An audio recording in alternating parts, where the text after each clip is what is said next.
በአሜሪካን ሀገር በቲፒኤስ ወይም ጊዜያዊ ከለላ ይኖሩ የነበሩ 5000 ኢትዮጵያን የሚጠጉ ወገኖቻችንን ልብ ያሳረፈ እጅግ የሚያስደስት አንድ መረጃ ከአሜሪካ ተሰምቷል። ከሰሞኑ ብዙዎቻችን እንደሰማነው ዶናልድ ትራምፕ በአስተዳደራቸው ያመጡትን አዲስ ሕግ ተመልክቶ በቲፒኤስ ስር አሜሪካን ሀገር የተገኙ ጊዜያዊ ከለላ ተደርጎላቸውም አሜሪካ ይኖሩ የነበሩ 5000 የሚጠጉ ኢትዮጵያን ወደ ሀገራቸው እንዲመለሱ ተወስኖባቸው ነበር።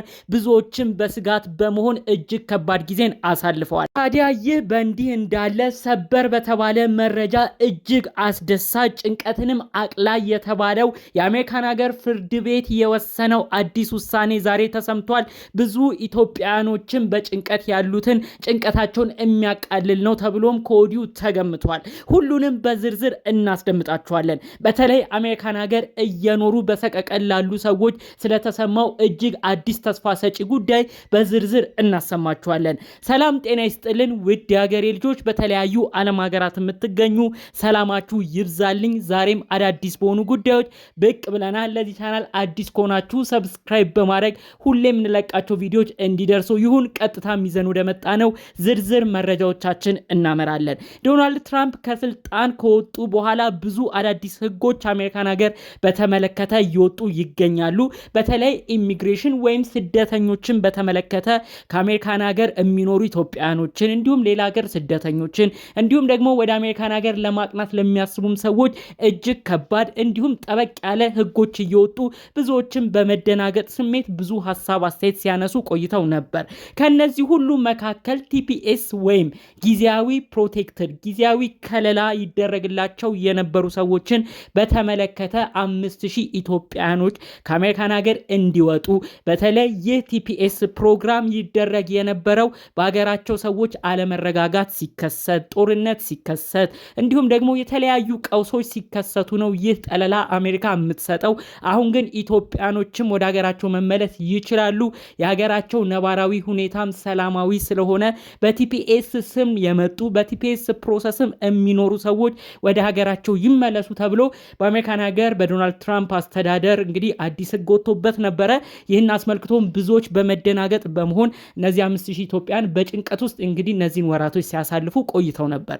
ታዲያ የአሜሪካን ሀገር ፌዴራል ፍርድ ቤት ጉዳዩን በደንብ በመመርመር ይህ ቲፒኤስ ስረዛን ውድቅ ነው ያደረገው። ምክንያቱም እንግዲህ ቲፒኤስ ክልከላው የዶናልድ ትራምፕ አስተዳደር ያወጣው እነዚህ ኢትዮጵያኖች ይመለሱ፣ የሀገራቸው ሁኔታ ወደ ጥሩ ነገር ተመልሷል ብሎ ነበር።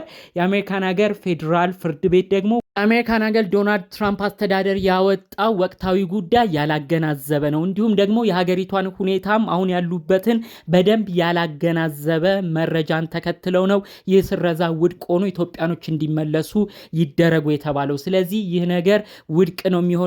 በደንብም የሀገሪቷ ሁኔታ መታወቅ አለበት። የዶናልድ ትራምፕ አስተዳደር ያወጣውን ኢትዮጵያኖች እንዲመለሱም የሚያዘውን ህግ ውድቅ በማድረግ በቲፒኤስ ጠለላ ወይም ጊዜያዊ ጠለላ ውስጥ ይኖሩ የነበሩ ኢትዮጵያኖች በድጋሜ አሜሪካን ሀገር እድሳት እያደረጉ ለቀጣይ ፖሊሲ አዲስ ነገር እስኪወጣ በሰላም እዛው አሜሪካን ሀገር ባሉበት እንዲቆዩ ትልቅ እድልን የፈጠረው ማለት ነው። እንግዲህ ያው ይህንን ያሁን ያለውን ነባራዊ ሁኔታ ካጋራኋችሁ አይቀር ቲፒኤስ ግራ ለሚገባችሁ ሰው ዘርዘር ባለመልኩ ትንሽ ልበላችሁ። ቴምፖራሪ ፕሮቴክትድ ስታተስ ወይም ጊዜያዊ ከለላ ይሉታል። ይሄ እንግዲህ ምንድነው? የተለያዩ ዓለም ሀገራት ያሉ ግለሰቦች በሀገራቸው ጦርነት ካለ አለመረጋጋት ካለ የተለያዩ አስጊ የተባሉ ነገሮች በሀገራቸው ከገጠማቸው እንግዲህ አሜሪካን ሀገር ይገቡና ቲፒኤስን ይጠይቃሉ። ሀገራቸው እስኪረጋጋም ድረስ አሜሪካን ሀገር መንግስት እነዛን ሰዎች ልዩ ፍቃድ ሰጥቶ እንዲኖሩ ያደርጋቸዋል፣ እንዲሰሩ ይፈቅድላቸዋል። እንደ ስቴቱ አይነት ደግሞ መንጃ ፍቃድ ሁሉ አውጥተው በመኪና በራሳቸው እንዲንቀሳቀሱ የተለያዩ እድሎችን ያመቻችላቸዋል። ታዲያ እንግዲህ እዚህ ላይ ልብ ልትሉ የሚገባው ቅድም ተርሙን ወይም ቃሉን እንደነገርኳችሁ ቴምፖራሪ ወይም ጊዜያዊ ከለላ ነው የሚሰጡት። ልክ ሀገሪቷስ ያሉበት እነዛ ሰዎች የመጡበት ሀገር ሰላማዊ ነው ተብሎ ሲጠበቅ ወደ መጡበት ሀገር እንዲመለስ የሚደረግ አሰራር ነው ማለት ነው። እንግዲህ ሀገራቸው ግን ሰላም እስኪሆን ድረስ በአሜሪካን ሀገር እድሳታቸውን የተለያዩ ጊዜያትን እየጠበቁ እያደሱ ብዙ ጊዜ ከ6 ወር እስከ 1 ዓመት ተኩል ነው የሚሰጣቸው። ያንን እያደሱ እዛው አሜሪካን ሀገር እንዲኖሩ የሚያስችል ልዩ ፍቃድ ነው ማለት ነው። ታዲያ በዚህ ፍቃድም እንግዲህ ኢትዮጵያኖች ወደ 5000 የሚጠጉ አሜሪካን ሀገር ይኖራሉ።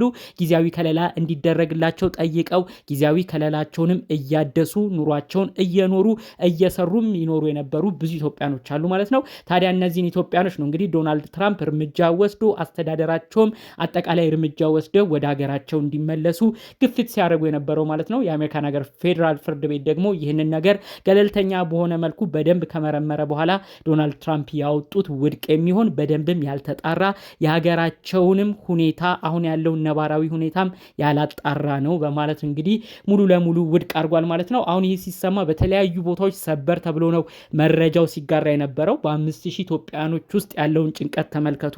በእነሱ ስር ያሉ ቤተሰቦችን ተመልከቱ። 5000 ኢትዮጵያኖች ደግሞ እንግዲህ አሜሪካን ሀገር ሆነው በዚህ ጥላ ውስጥም እየኖሩ እንግዲህ የራሳቸውን ስራ እየሰሩ ቤተሰብ የሚረዱ አሉ፣ ለቤተሰብ ብር የሚልኩ አሉ።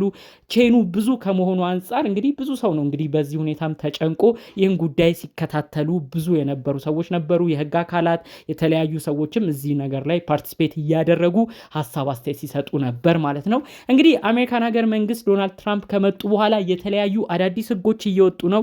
የቲፒኤስን አዲስ ሰበር መረጃ ዛሬ ከተሰማው ጋር ሰፋ ባለ መልኩ አጋራኋችሁ እንጂ አሁን ደግሞ አዳዲስ ተግባራዊ እየተደረጉ ያሉ ህጎችም አሉ። በተለይ በቪዚት ወደ አሜሪካን ሀገር ለማቅናት የሚያስቡ ከኢትዮጵያ ወደ አሜሪካን ሀገር መሄድ የሚያስቡ ሰዎች $15000 ማስያዝ እንደሚጠበቅባቸው በቅርብ የሰማነው መረጃም ያመለክታል።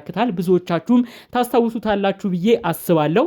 ታዲያ ከዚህ በፊት ይህ የቪዚት ቪዛ $15000 ሰው ማስያዝ አይጠበቅበትም ነበር። አሁን ግን አንድ ሰው አሜሪካን ሀገር ቪዚት ቪዛን አግኝቶ ለመሄድ ሲያቀና ይህንን $15000 እንደሚያስይዝ አሜሪካን ሀገር ጊዜውን አጠናቆ ወደ ሀገሩም ሲመለስ የ$15000 እንደሚመለስለትም ጭምር ነው መረጃዎቹ የተሰሙ የሚገኘው። ከዚህ ጉዳይ ጋርም ተያይዞ በፊት አመልካቾች ቁጥር በብዛት የሚያመለክቱበት የቪዚት ቪዛ አሁን የመቀነስ አዝማሚያ ሊያሳይ ይችላል ተብሎ ነው ከወዲሁ እየተገመተ የሚገኘው ማለት ነው። ይህንንም አስመልክቶ የአሜሪካን ኤምባሲ አዲስ መግለጫን አውጥቶ ነበረ።